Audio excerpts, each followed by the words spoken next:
dia, queridos irmãos da Igreja Batista da Freguesia e todos estes amigos que também assistem às nossas programações, as mensagens, os estudos bíblicos, todos são muito bem-vindos. Nós temos muita alegria hoje de estar aqui, trazendo uma mensagem, e eu peço que vocês estejam orando por mim, orando por essa mensagem e por esse momento também de transmiti-la. Lembrem sempre de orar pelo seu pastor. Vamos ver quais são os pedidos de oração que nós temos hoje aqui. Nós temos pedidos de oração, vários deles. Nós temos o pedido do Milton Bahia pela sua saúde, da Ana Paula pela sua tia Ruth, pela saúde dela também. Vamos orar pela saúde de Rejane, ela foi fazer um exame hoje bastante importante. Vamos orar pela saúde da Rejane. Vamos estar orando também pela Ivana, filha da Edna Vieira, e por toda a sua família.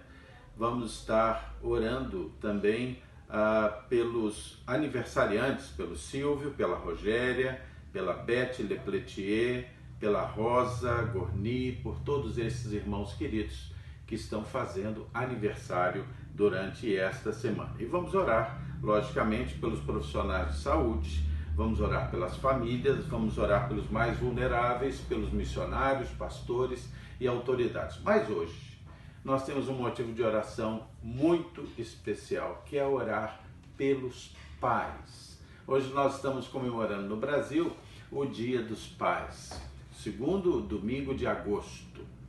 Há dias dos pais comemoráveis em quase todas as nações do mundo ocidental. E as datas são diferentes, algumas dessas nações têm o hábito de se reunir em família, como nós temos no Brasil. Parece que um dos únicos países em que se comemora o Dia dos Pais no segundo domingo de agosto é a África do Sul. Mas muitos países não têm esse hábito de reunir a família nesse dia. Alguns veem apenas como uma data comercial. Mas Deus é alguém que dá um grande valor à figura paterna. Deus dá um valor tão grande à figura paterna, que quando Deus quis explicar para nós a Trindade, Deus, Jesus, o Espírito Santo, ele formou uma imagem de família para nós. Deus Pai, Deus Filho e Espírito Santo. Deus dá grande valor à família, Deus dá grande valor aos pais. Nós vamos orar e vamos ter hoje uma mensagem que tem como fundo, pano de fundo, a figura de um pai. Quero lembrar a vocês, filhos, deem valor aos seus pais. Digam a eles o valor que eles têm para vocês. Nós precisamos aprender cada dia mais a expressar o nosso amor. Expressem o amor de vocês aos pais de vocês. Honrem seus pais. Vocês vão cada dia mais perceber que preciosidade é que Deus dê paz a vocês. Vamos orar, vamos pedir a Deus que nos abençoe nesse momento. Querido Deus, muito obrigado, Senhor, pelo teu amor, pelo teu poder sobre nós. Nós te agradecemos e pedimos que o Senhor nos abençoe nesse dia. Abençoe todos os pais neste dia. Abençoe as famílias, Senhor. E eu quero suplicar que o Senhor também me unja com teu Santo Espírito para trazer essa mensagem. Eu conto contigo, Pai, em nome de Jesus. Amém. Nós vamos abrir as nossas Bíblias nos Evangelhos, tá? Eu vou pedir que você abra a sua Bíblia no Evangelho de Lucas. Evangelho de Lucas. Lucas 15.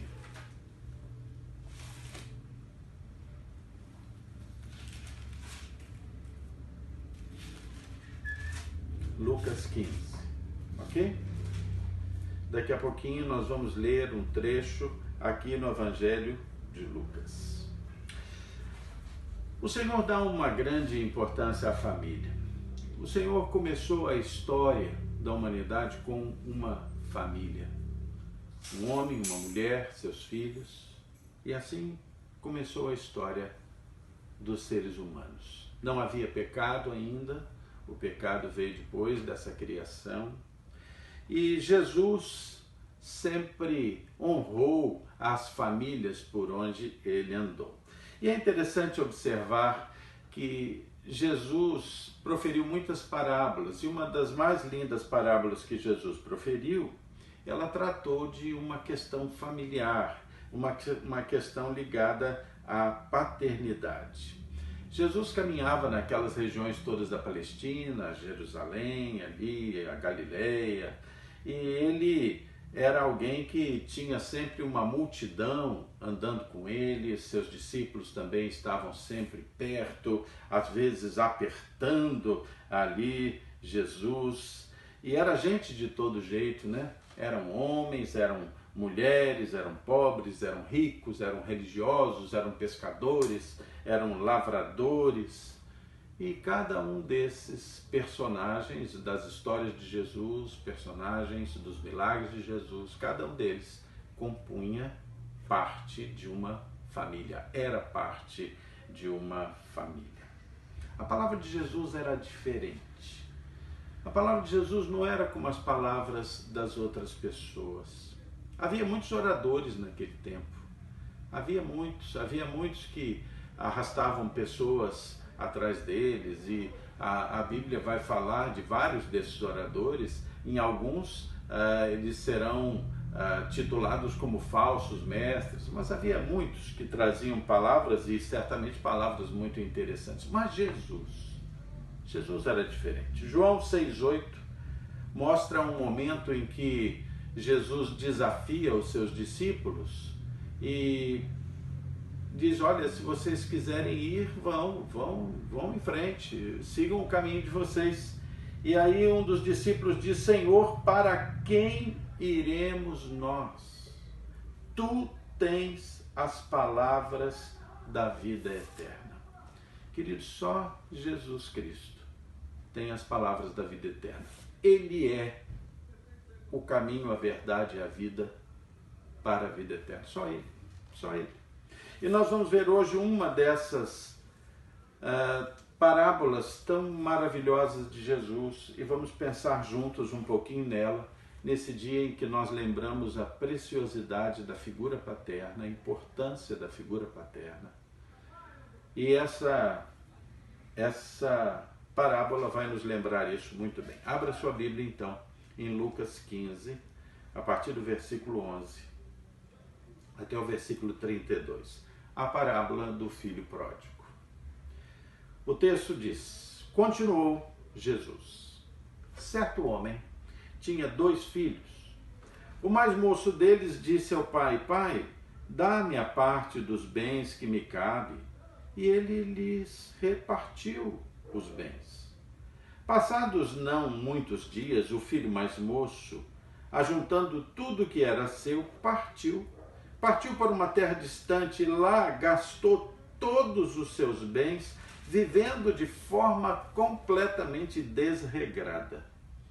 Depois de ter consumido tudo, sobreveio àquele país uma grande fome e ele começou a passar necessidade. Então ele foi e se agregou a um dos cidadãos daquela terra, e este o mandou para os seus campos para criar ou guardar porcos. Ali desejava ele comer, fartar-se das alfarrobas que os porcos comiam, mas ninguém lhe dava nada. Então, caindo em si, disse: quantos trabalhadores do meu pai têm pão com fartura, e eu aqui morro de fome. Levantar-me-ei e irei ter com meu pai, e lhe direi: Pai, pequei contra o céu, pequei diante de ti. Já não sou digno de ser chamado teu filho. Trata-me como um dos seus trabalhadores. E levantando-se foi para o seu pai. E vinha ele ainda longe, quando seu pai já o avistou e, compadecido dele, correndo, o abraçou e o beijou. E o filho lhe disse: Pai, eu pequei contra o céu e diante de ti. Eu já não sou digno de ser chamado teu filho. O pai, porém, disse aos seus servos: trazei depressa a melhor roupa, vestiu, ponde-lhe um anel no dedo e sandálias nos pés. Trazei também e matai um novilho cevado, comamos, regozijemo-nos, porque este meu filho estava morto e reviveu, estava perdido e foi achado, e começaram a se regozijar. Ora, o filho mais velho estivera no campo, e quando voltava, ao aproximar-se da casa, ouviu a música e as danças, e chamou um dos criados e perguntou-lhe que era aquilo. E ele informou: veio teu irmão, e teu pai mandou matar o novilho cevado, porque o recuperou com saúde. Ele se indignou e não queria entrar. Saindo, porém, o pai procurava conciliá-lo. Mas ele respondeu a seu pai: há tantos anos que te sirvo, sem jamais transgredir uma ordem tua, e nunca me deste um cabrito sequer para alegrar-me com meus amigos. Vindo, porém, esse teu filho, que desperdiçou os teus bens com as meretrizes, tu mandaste matar para ele o novilho cevado. Então lhe respondeu o pai: meu filho, tu sempre estás comigo, tudo que é meu é teu. Entretanto, era preciso que nos regozijássemos e nos alegrássemos, porque esse teu irmão estava morto e reviveu. Ele estava perdido e foi achado. Muito bem, quero pensar com vocês um pouco sobre essa história desse pai tão bom, desse filho que não teve juízo e do outro filho que teve inveja, mágoa, marcas profundas. E quero pensar com vocês primeiro o seguinte: muitas vezes a figura desse filho é a figura de nós mesmos, humanos, humanidades. Figura de pessoas que se desviam do Pai. A história do homem é a própria história do desvio da presença de Deus. O pecado do homem afastou o homem de Deus. Ele se desviou completamente. Mas há filhos também no nosso cotidiano que se desviam do Pai. Há outros filhos de Deus que se desviam da igreja, se desviam da fé. É muito fácil um homem se desviar das suas referências, se desviar da sua casa, se desviar do seu pai. Naquela cultura, uma família que tivesse 2 filhos, como era aquela, tinha uma divisão em 3 partes. Uma parte iria para o filho mais novo e 2 partes iriam para o filho mais velho. Ou seja, aquele filho mais novo, quando partiu dali, levou 1/3 de tudo aquilo que havia na fazenda de seu pai e deixou 2/3, que era a parte do seu irmão mais velho. Esse direito, na realidade, não se dava enquanto o pai estivesse vivo. Esse direito só se dava quando da morte do pai.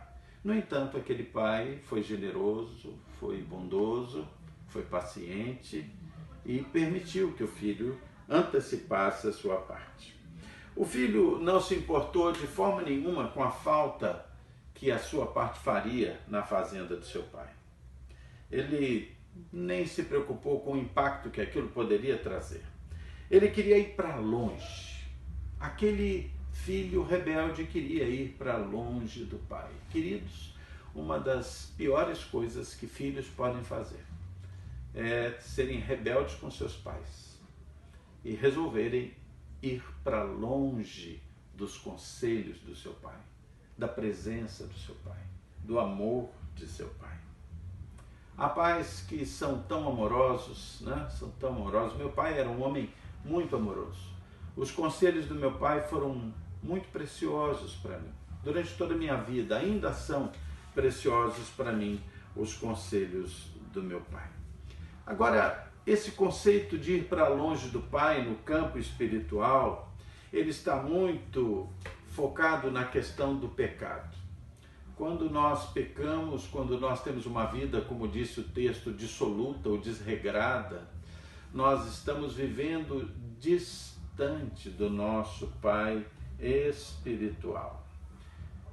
Como é importante que nós ouçamos os conselhos do nosso tanto o pai físico, biológico, quanto o pai espiritual. Muito bem, aquele jovem longe do pai esqueceu dos conselhos, esqueceu dos antigos conselhos do seu pai, mas também não quis ouvir os novos conselhos de seu pai. Ele queria distância do seu pai. Era um jovem que estava profundamente entusiasmado com o seu momento já de alguma maturidade e ele queria experimentar a liberdade da autonomia.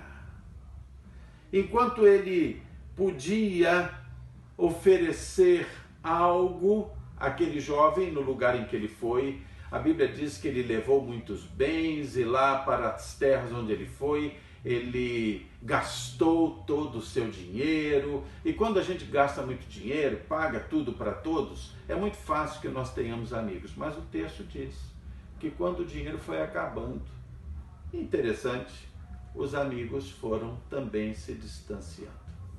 Muitas das amizades do cotidiano estão calcadas no quanto nós podemos oferecer a elas. Poucas são as amizades sinceras. A amizade do pai é uma amizade especial. Pais amam de forma completamente desinteressada na maioria das vezes, salvo exceções. Aquele jovem começou a lidar com a seguinte questão: talvez meu pai não estivesse tão errado assim. Há uma visão interessante sobre essa questão das idades e da ilusão da juventude. Conta-se que aos 7 anos de idade, as crianças pensam assim: papai é o maior, ele sabe de tudo. Isso aos 7 anos. Aos 14 anos, alguns poderiam já dizer assim: parece que papai às vezes se engana, hein? Aos 21, alguns já diriam assim: puxa, o coroa não sabe de nada, eu acho até que ele está caducando. Aos 30, pode-se pensar: puxa, se ele, meu pai, pensasse como eu, ele teria ficado rico. Aos 40, há aqueles que pensam assim: eu acho que eu deveria consultar mais meu pai, até que os conselhos dele eram bons. E aos 50, as pessoas pensam assim: que pena papai ter morrido tão cedo. Ele era sábio, tinha boas ideias e eu compreendi isso muito tarde. Querido, como é importante que nós valorizemos os nossos pais. O livro de Provérbios, que traz grandes ensinamentos, no seu capítulo 23, no versículo 22, diz assim: ouve teu pai que te gerou, e não desprezes tua mãe quando eles vierem a envelhecer. Há determinadas questões da sabedoria que só o tempo nos dá. E quando os nossos pais passam um pouco dessa sabedoria para nós, enquanto eles já velhos e quando nós ainda somos jovens, é um privilégio poder absorver sabedoria que só se ganharia com o envelhecimento, mas ouvir os conselhos ainda jovem. Muito bem, aquele jovem que havia estado já em outra terra, tinha ido para outra terra, já tinha gastado seu dinheiro todo, de repente se viu numa situação de fome. Aquele rapaz estava faminto. E a dura realidade dele foi que, sendo alguém judeu, teria que tentar comer a comida dos porcos. Para os judeus, os porcos eram animais extremamente imundos, ainda consideram assim, né? Vocês lembram, há poucos dias, num estudo bíblico de João, eu comentei que um determinado rei, Antíoco Epifânio, para agredir o povo judeu, cerca de 170 anos antes de Cristo, ele foi dentro do templo judaico e ali dentro matou uma porca e sacrificou uma porca no altar. Aquilo foi uma forma de agredir profundamente o povo judeu. Tanto que o povo judeu, depois que esse Antíoco Epifânio, que havia tomado conta ali de Jerusalém, depois que ele morreu e perdeu o poder de mando, eles fizeram toda uma cerimônia de purificação do templo e a partir dali começou a festa chamada a Festa da Purificação, a Festa das Luzes dos judeus. Muito bem, aquele jovem agora, ele estava tendo que cuidar de porcos. Cuidar de porcos, e mais do que isso, tentar comer a comida dos porcos. Era degradante. O Talmud, que é um texto central do judaísmo, diz o seguinte: maldito seja o homem que cria porcos, ou o que ensina a seu filho a sabedoria dos gregos, ou seja, dos pagãos, dentro da linguagem deles. Aquele rapaz estava pagando o preço de ter desprezado seu pai, de ter desprezado os conselhos do seu pai. Aquele jovem tinha necessidade de alimento, tinha miséria, mas ele não tinha ainda nem humildade, nem sabedoria e nem força para voltar atrás. Às vezes, nós precisamos voltar atrás.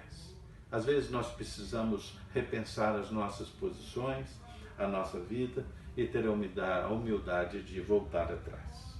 Aquela atitude voluntariosa daquele jovem destruiu a sua vida. E quando nós tomamos atitudes voluntariosas, sem reflexão, sem ouvir os conselhos dos nossos pais, muitas vezes nós destruímos nossas vidas, nossos lares, nossos negócios e nossa felicidade. Muito bem, aquele jovem então, o texto diz que ele tentou ainda se alimentar do alimento dos porcos, das alfarrobas, algumas versões vão falar das bolotas dos porcos, e agora ele estava faminto, ele estava fisicamente vazio e espiritualmente vazio também.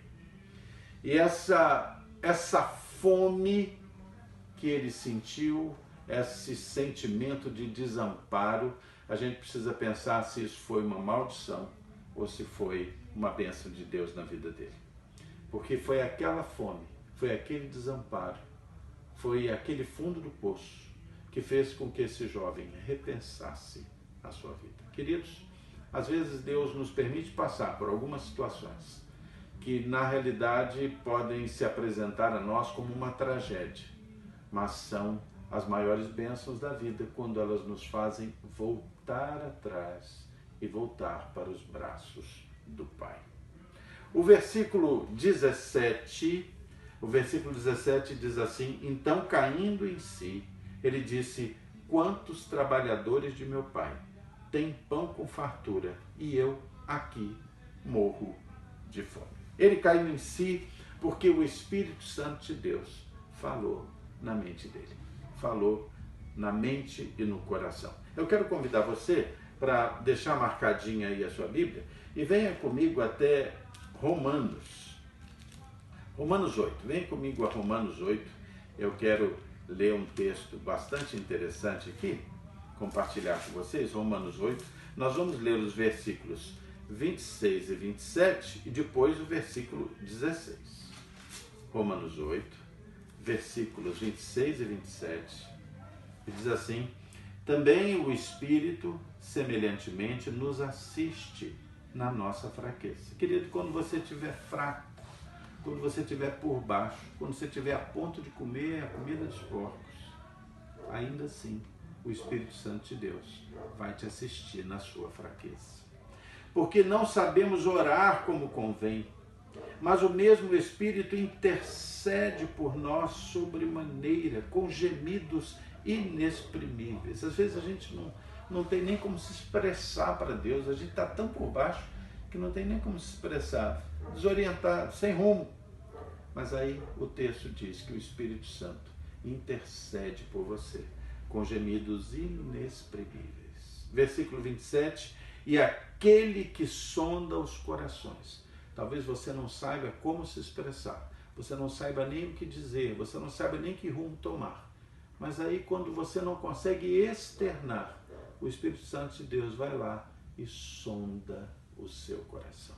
Ele vai ler o seu coração, sonda os corações, porque ele sabe qual é a mente do Espírito, porque segundo a vontade de Deus é que ele intercede pelos santos. Deus sonda os nossos corações. Agora, veja o que está no versículo 16, volta uma página aí de Romanos 8, e você vai ver algo lindo.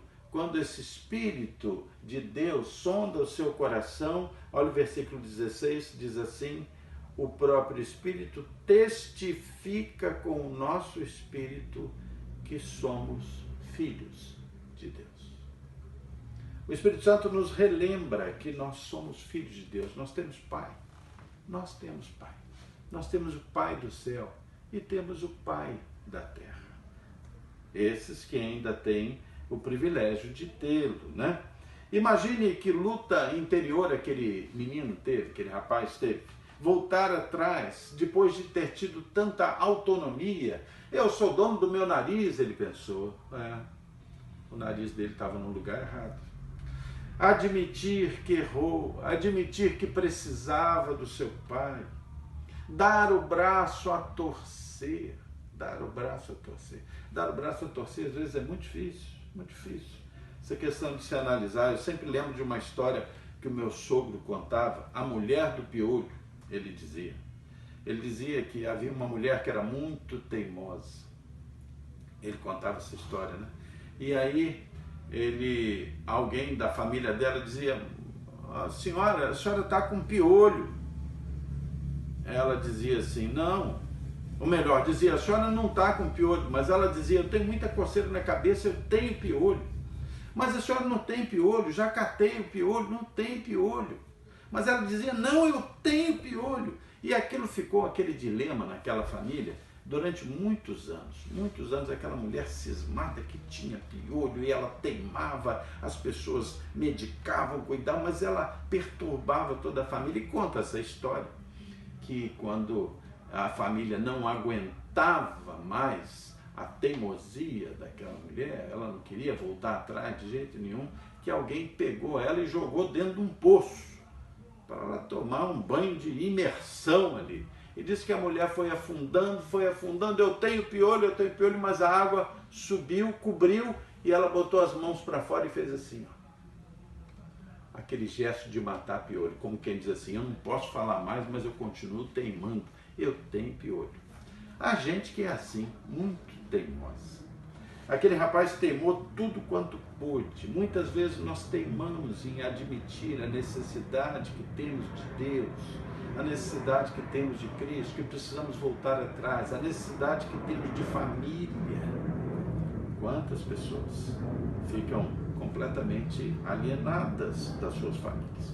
Voltando lá para o Lucas 15, volte para lá. Agora nós vamos ler os versículos 18, 19 e 20, Lucas 15, 18, 19 e 20, e diz assim que o rapaz tomou uma decisão: levantar-me-ei, irei ter com meu pai, e lhe direi: pai, pequei contra o céu diante de ti, não sou digno de ser chamado teu filho, trata-me como um dos seus trabalhadores. E então ele se levantou, foi para seu pai, vinha ele ainda longe quando seu pai o avistou, e compadecido dele, correndo, o abraçou e o beijou. Aquele rapaz tomou uma decisão libertadora. Ele tomou a decisão de voltar para Deus, para se arrepender. Ele se arrependeu das suas falhas. Ele se arrependeu de ter deixado o pai para lá. Ele se arrependeu. Nós precisamos considerar o valor dos nossos pais. Precisamos considerar o valor do nosso Deus. Há aqueles que perdem a vida dentro da rebeldia, ou ainda ficam eternamente planejando voltar para o pai espiritual ou para o pai biológico. Mas há um momento em que a gente tem que ter a consciência e entender: eu pequei contra o céu, eu pequei contra ti. Não foi um equívoco, não foi um engano, não foi um deslize. Na realidade, eu pequei. Pecado. Uma das piores coisas, mais perigosas coisas que nós podemos adotar na nossa vida é deixar de chamar pecado de pecado. Enquanto nós cometemos erros, mas nós ainda admitimos que aquilo que fizemos é pecado, é erro, nós temos uma chance de arrependimento. Mas quando começamos a chamar o nosso pecado de virtude, aí nós perdemos a consciência das coisas. Aquele rapaz fez uma confissão do seu pecado, ele se arrependeu, ele foi humilde e ele tomou a ação de voltar para seu pai. E é interessante que o versículo 20 mostra que o seu pai, ele estava lá ansioso no portão. Parece que passaram-se os anos e aquele pai praticamente nunca saiu daquele portão. Ele olhava para o horizonte distante, esperando o seu filho voltar. E quando ele viu o seu filho, ele correu para ele o abraçou, e o texto diz que ele o beijou. O texto descreve que ele o viu ao longe, ele viu de longe. O texto diz que ele teve compaixão, o seu coração se condoeu, ele deve ter olhado e dito: é o meu menino. E o texto ainda diz que ele correu para o seu filho, correu. Dentro da cultura judaica, aquela cultura distante, os homens idosos, os homens que tinham uma certa projeção, não corriam. Correr era uma atitude indigna para alguém que tinha tanta projeção. Aquele pai não estava nem aí para isso. Aquele pai correu para o seu filho. E o texto diz que ele abraçou, beijou e ele o acolheu. Reconheceu o arrependimento do seu filho. Deus faz exatamente isso com a gente. Deus reconhece o arrependimento. Se Deus exigisse demais de nós, o que seria de nós, né? Se ele exigisse que nós fôssemos perfeitos, não haveria salvação. Mas a graça de Deus se baseia justamente nesse amoroso acolhimento do arrependido, daquele que crê, daquele que aceita. Interessante que o filho ali começou a falar aquele discurso que ele havia ensaiado: pai, pequei contra ti. Ele abafou aquele discurso e abraçou o seu filho. Versículos 21 a 23, caminhando para o fim aqui, diz, 21 a 23 de Lucas 15, diz: e o filho lhe disse: pai, pequei contra o céu diante de ti, já não sou digno de ser chamado teu filho. O pai, porém, disse a seu servo: trazei depressa a melhor roupa, vestiu, ponde-lhe um anel no dedo, sandália nos pés, trazei também e matai o novilho cevado, e comamos e regozijemos. Cada um daqueles objetos que o pai conferiu àquele filho, ele tinha significado, né? A túnica, a nova túnica colocada nele, o distinguia pela sua posição dentro da família. Ele era filho, ele estava recebendo como filho, ele tinha uma posição naquela sociedade familiar. E aí então ele também põe o anel na mão do seu filho, ele restitui ao seu filho a autoridade dentro da sua casa. Põe nos pés dos seus filhos sandálias, o que significava que ele não era o escravo, ele era filho. Os escravos ficavam descalços. E ele mostrava: olha, filho, você foi livre para ir. Você errou, mas agora você é livre para voltar e para ficar. É isso que significava tudo aquilo. Aquela imagem daquele pai se transforma na própria imagem e semelhança do que Deus faz conosco. Versículos 25 a 31, finalizando, diz o seguinte: ora, o filho mais velho estivera no campo e quando voltava, ao se aproximar da casa, ouviu música e danças, e a gente sabe que aquele filho se indignou e aquele filho não queria entrar. O pai saiu para conciliá-los,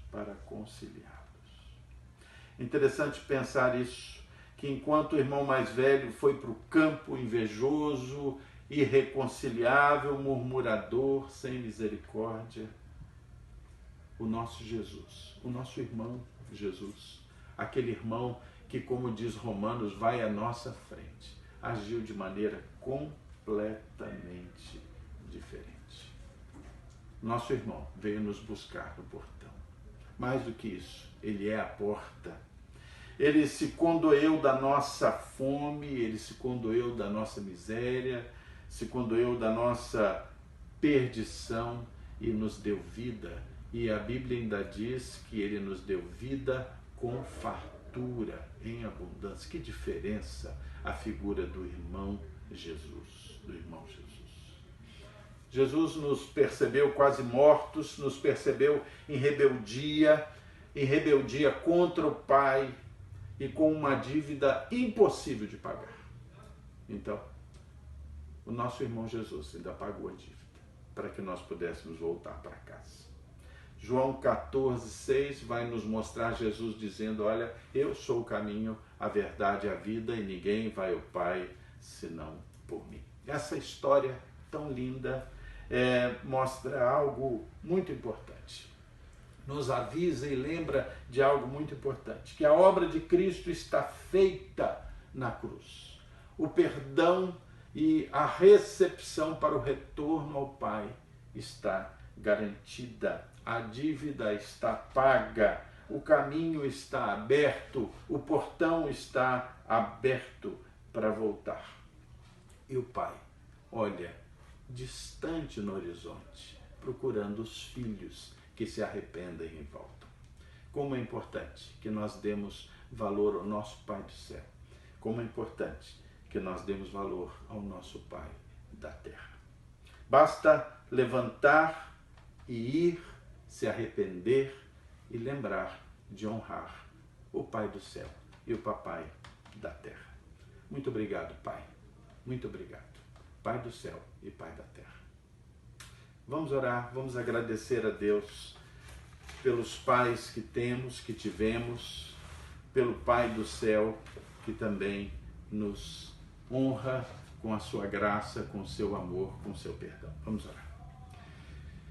Deus de amor, nós estamos aqui na Tua presença e Te agradecemos porque o Senhor é tão bom para nós, Pai. O Senhor sempre está pronto a nos receber de volta. Eu quero pedir que o Senhor tenha misericórdia de nós, misericórdia das falhas, dos gestos de rebeldia na vida. O Senhor tem sido sempre tão bondoso, tão perdoador. Pai de amor, eu quero te pedir uma bênção muito especial no dia de hoje sobre os pais. O Senhor abençoa os pais, dê a eles sabedoria, dê a eles condições de levarem sempre o sustento digno para casa. Dê a eles a orientação para criar e orientar filhos nesse mundo tão complexo, tão cruel. E também eu te peço que o Senhor fale ao coração e à mente dos filhos, para que eles compreendam o quanto devem honrar seus pais, amar seus pais, e que esses filhos também possam ser bons pais um dia, Senhor, muito melhores do que nós. Senhor Deus, dá que nós saibamos valorizar as famílias, Pai.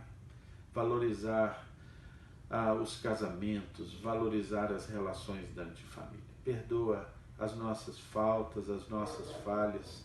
Ajuda-nos a que sejamos pessoas melhores, Pai, eu te peço. Pai de amor, eu quero suplicar as Tuas bênçãos sobre todos os pedidos que aqui foram colocados no dia de hoje. Senhor Deus, abençoa todos esses que dependem tanto das Tuas bênçãos, da Tua proteção, do Teu cuidado. Aos vulneráveis que estão tão, Senhor, à mercê destas moléstias que estão nos acometendo, protege-nos, Pai, eu te peço. Abençoa os profissionais de saúde, abençoa os missionários, os pastores, abençoa, Senhor, os dirigentes da nossa pátria, abençoa, Senhor, os nossos pais. Muito obrigado por eles e ajuda-nos a que sejamos pais bons, segundo a Tua vontade. Tudo isso eu te peço e agradeço, em nome de Jesus. Amém. Queridos, Deus abençoe vocês, que vocês possam ter hoje um almoço em família gostoso, que possam também lembrar daqueles pais que já partiram, lembrando é ótimo, né? Mas lembrar dos aspectos positivos deles. Claro que todos nós temos falhas, mas lembrem-se dos aspectos positivos. Honrem seus pais. Nós não honramos apenas os pais fantásticos, maravilhosos. A palavra de Deus nos ensinou a honrar pai e mãe. Façam isso. Honre seu pai, que vocês tenham um almoço maravilhoso, que seja um dia de muita alegria e boas recordações nas casas de vocês. Deus abençoe vocês.